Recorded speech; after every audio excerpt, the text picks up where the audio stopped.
आगे भेजो। आ जाओ बेटा, आगे आ जाओ माता, आ जाओ सभी देवियाँ आगे आ जाओ। कट बट देवियाँ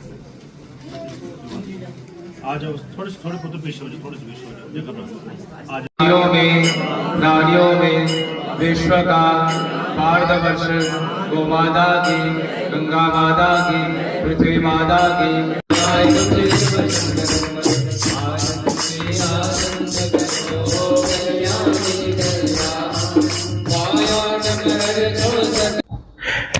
कल चंद्र ग्रहण है और बात करें तो चंद्र ग्रहण इस बार पूरे भारतवर्ष में दिखने वाला है। भारत ही नहीं, कई सारे विदेश के में भी ऐसे जगह हैं जहां पर इसका प्रकोप जो है वो इस बार देखा जाएगा। मेरे साथ बात करने के लिए पंडित पवन शास्त्री जी भी है और इनसे जानेंगे कि कल जो चंद्र ग्रहण लगने वाला है उसका किस तरीके का प्रभाव जो है वो राशियों पर रहेगा, क्या उसका असर भारत में कितना रहने वाला है। पवन जी, सबसे पहले तो बात करेंगे चंद्र ग्रहण की, तो कितना ज्यादा प्रभाव चंद्र ग्रहण का रहता है कि एज कंपैरिजन अगर हम सूर्य ग्रहण के साथ करें तो। जय जय श्री राम शोभन जी। चंद्र ग्रहण का प्रभाव तो पूरे भारतवर्ष में रहेगा।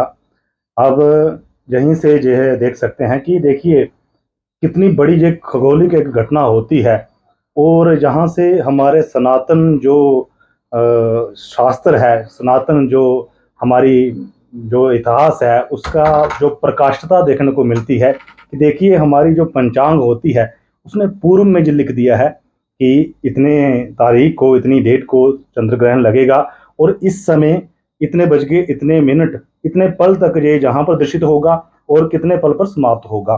देखिए ये सिर्फ अभी नवीन पत्रिका में नहीं, पूर्व में आप चले जाएं इतिहास में, जैसे हम अगर मेरे पास 1930 की भी पंचांग पड़ी हुई है, हमारे जो दादाजी देखते थे, जहाँ हमारे जो बुजुर्ग देखते थे, तो उस पर भी पूरी ये डिटेल लिखी गई है कि कितने बजकर कितने मिनट पर लगेगा, कितने बजे कर कितने मिनट पर समाप्त होगा। तो ये दर्शाता है कि देखिए जो ज्योतिषी अपने घर में बैठकर उस खगोल को, उस ब्रह्मांड को देख सकता है, जो बता सकता है कि इतने बजकर इतने मिनट पर ग्रहण लगेगा और उसी समय लगेगा। आप सभी देखेंगे मीडिया पर हर चैनल में दिखाया जाएगा, और जिस समय उन्होंने लिखा है समाप्त होगा उसी समय समाप्त होगा। जब वो ज्योतिषी अपने घर से यह देख कर लिख सकता है, तो वही ज्योतिषी जब लिखता है कि यह ग्रहण इस राशि के लिए अच्छा नहीं होगा, इस राशि के लिए शुभ नहीं होगा, तो वो झूठ कैसे हो सकता है? वो भी तो सत्य होगा। ये हमारे सनातन नहीं बताया। चलो अभी तो टेलीस्कोप आ गई हैं, या अभी तो एस्ट्रोलॉजी जो है बहुत विकसित हो चुकी है, तो व्यक्ति देख सकता है कि सौर मंडल में क्या हो रहा है। लेकिन पूर्व में जब कोई भी ऐसा सोर्स नहीं था, तो यही ग्रहों की गणना से ही बताया जाता था कि कब ग्रहण लगना है और कब ग्रहण जो है वो समाप्त होगा। बिल्कुल गुरुजी, आपने काफी अच्छी बात की कि आज कई सारे ऐसे यंत्र हैं जिसके माध्यम से हम देख सकते हैं कि ब्रह्मांड में क्या हो रहा है। और पहले की बात करें तो वो कैलकुलेशन करके निकालते थे कि इतने समय में ग्रहण लगेगा। चंद्र ग्रहण की बात करें तो जो चंद्र ग्रहण लगने वाला है उसे किस समय की अगर बात करें तो भारतीय समय के अनुसार क्या समय रहेगा उसका और प्रभाव कितना रहेगा। जय जय श्री राम। शोभन जी, जो भारतीय समय पर जो हमारे जहाँ पर ग्रहण लगेगा वो लगेगा रविवार 7 तारीख को। समय होगा उसका प्रारंभ समय जो होगा वो होगा 9:57 रात्रि में जो लगेगा, और पूर्ण रूप से यह ग्रहण पूरे भारत में दर्शित होगा। और इसका जो सूतक काल है वह ग्रहण की अवधि से 9 घंटे पूर्व शुरू हो जाता है। तो इसका मतलब है कि दिन में 12:57 से इसका जो सूतक काल है वह प्रारंभ हो जाएगा, और यह ग्रहण जो समाप्त होगा वह होगा रात्रि में 1:26 पर समाप्त होगा। तो दिन में 12:57 से रात्रि में 1:26 तक जो काल है वह समझ लीजिए आप सूतक और ग्रहण का काल कहा जाएगा, जिसमें खाना पीना, जो देव कार्य हैं जैसे हवन हो गया, यज्ञ हो गया, जो ब्राह्मण अनुष्ठान है वो सभी बंद रहेंगे। हर मंदिरों के द्वार जो कपाट है वो बंद रहेंगे। देव शक्तियों को स्पर्श करना, देव प्रतिमाओं को स्पर्श करना इसमें वर्जित होता है।